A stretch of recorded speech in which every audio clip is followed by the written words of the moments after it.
ఈ రోజు సింపుల్ గా 10 నిమిషాల్లో రెడీ చేసుకున్న వెజిటేబుల్ బిర్యానీ చేసుకుంటున్నానండి. ఇంట్లో ఏమి కూరగాయలు లేనప్పుడు మనం ఇలా చేసేసుకోవచ్చండి. సింపుల్ గా కుక్కర్ పొయ్యి మీద పెట్టుకొని 2 స్పూన్లు నెయ్యి వేసాను. ఇప్పుడు నూనె వేస్తున్నానండి. నూనె కూడా 2 స్పూన్లు నూనె వేసాను. ఇప్పుడు దానికి కావాల్సిన మసాలాలు చూపెడతానండి మీకు. ఇంకోండి 5 లవంగాలు తీసుకున్నాను, 2 ఇలాచి తీసుకున్నాను, అలాగే ఒక స్టార్ పువ్వు తీసుకున్నాను, 2 దాల్చిన చెక్క ముక్కలు తీసుకున్నానండి, కొంచెం అనాస పువ్వు తీసుకున్నాను, 3 బిర్యానీ ఆకులు, కొంచెం జీడిపప్పు.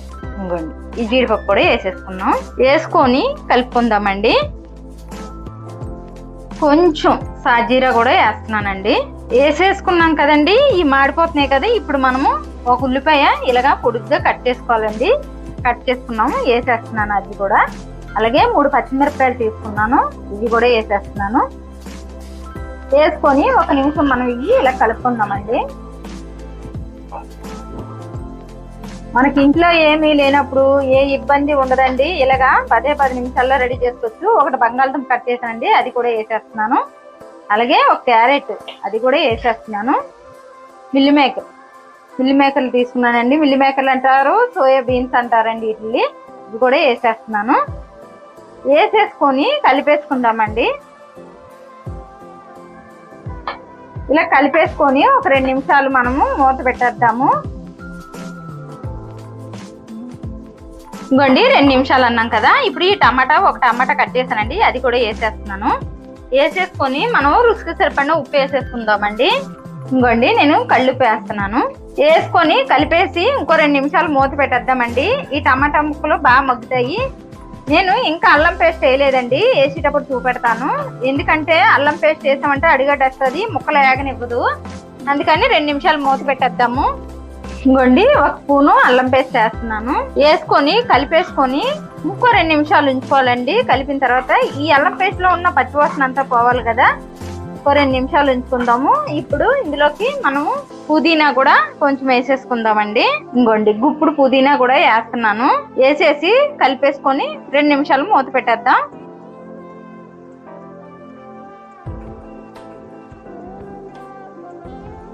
ఇంకోండి మొత్తం కలిపేసుకున్నాం కదా. ఇప్పుడు మూత పెట్టేద్దాం.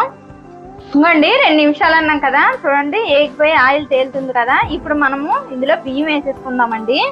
నేను ఈ గ్లాసు బియ్యం తీసుకున్నానండి. ఈ గ్లాస్ బియ్యానికి 2 గ్లాసులు నీళ్ళు పోసుకోవాలి మనము. ఇంకోండి బియ్యం వేసేస్తున్నాను. నేను మామూలు బియ్యంతోనే చేస్తున్నానండి. ఇదైతేనే బాగా మా పిల్లలు బాగా ఇష్టంగా తింటారు అని నేను మామూలు రైస్ తోనే చేస్తున్నాను. ఇప్పుడు బియ్యం వేసుకున్నాం కదా, కలుపుకుందాం అండి. 1 నిమిషం పాటు ఇలా కలుపుకుందాం. ఇంకోండి మొత్తం మసాలాలన్నీ పట్టేసింది కదా. ఇప్పుడు మనం నీళ్లు పోసేసుకుందాము. ఇంకోండి నీళ్లు పోస్తున్నాను. ఇంకోండి గ్లాస్ పోసాను. ఇంకోండి ఈ గ్లాస్ కూడా పోసేస్తున్నాను. పోసేసుకొని మనం కలుపుకుందామండి. కలుపుకొని ఉప్పు చూసుకుందాము. ఉప్పు సరిపోతే కొంచెం ఉప్పు వేసుకుందాం మళ్ళీ. ఇంకోండి చూడండి మొత్తం కలిసిపోయింది కదా ఇలాగా. ఇప్పుడు ఉప్పు చూసుకుందామండి. మనం కొంచెం సాల్ట్ పడుతుందండి. ఇంకోండి కొంచెం వేస్తున్నాను. వేసుకొని కలిపేసుకొని విజిల్ పెట్టేసుకోవడమేనండి. 3 విజిల్ పెట్టుకోవాలి. అలాగైతే పర్ఫెక్ట్ గా ఉడికిపోతుంది. ఇంకోండి మొత్తం కలిపేసుకున్నాం కదా. ఇప్పుడు విజిల్ పెట్టేసుకుందాం మనం.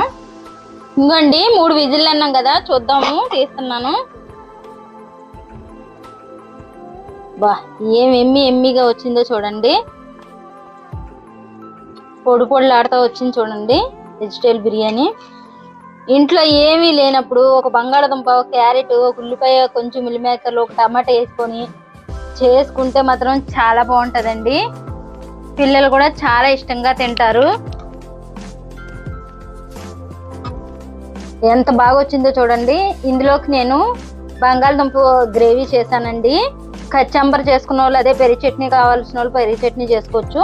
నేనైతే బంగాళదుంపలు కుర్మా చేశానండి. ఇందులోకి గ్రేవీ కర్రీ. ఇంకోండి బంగాళదుంప గ్రేవీ చేశాను నేను. ఇలా చేసుకొని వెజిటేబుల్ బిర్యానీ చేసుకొని తింటుంటే మాత్రం చాలా బాగుంటుందండి. టేస్ట్ అయితే మాత్రం ఎక్సలెంట్ గా ఉంటుంది. 10 నిమిషాల్లో రెడీ చేసుకోవచ్చు. ఇలా చేసుకుంటే పిల్లలు కూడా చాలా ఇష్టంగా తింటారు. నచ్చితే లైక్ చేయండి, షేర్ చేయండి, కామెంట్ చేయండి, సబ్స్క్రైబ్ చేయండి. కాకపోతే ఒకసారి ట్రై చేయండి ఎలా ఉంటది అన్నది. టేస్ట్ అయితే మాత్రం అదిరిపోద్ది.